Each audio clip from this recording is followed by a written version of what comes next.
There are many things about US culture and kind of like US lifestyle that I didn't really consider until I moved abroad. And one of the things about the Hispanic culture that I find really interesting is the differences between the times that we eat and what meals are considered like the most important meal of the day. In the US, we do everything earlier, and the important meals of the day are really breakfast and dinner. If you've ever seen a typical American breakfast with the pancakes and the sausage and the huge everything, that is like the stereotype of what we eat every day. And while I don't eat a huge breakfast like that every day, like that would literally be ridiculous, I also find that breakfast has big emphasis here.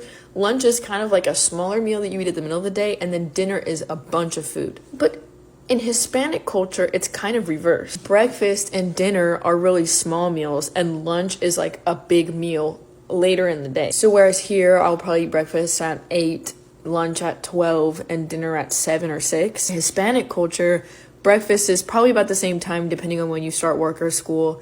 Lunch is maybe like 2 or 3, and it's a huge meal, and dinner is small and super late at like anywhere between 9 and 11, I would say. But when I think about it, eating at the Hispanic time makes a lot more sense than at the American time because, first of all, eating lunch at 12 is way too early.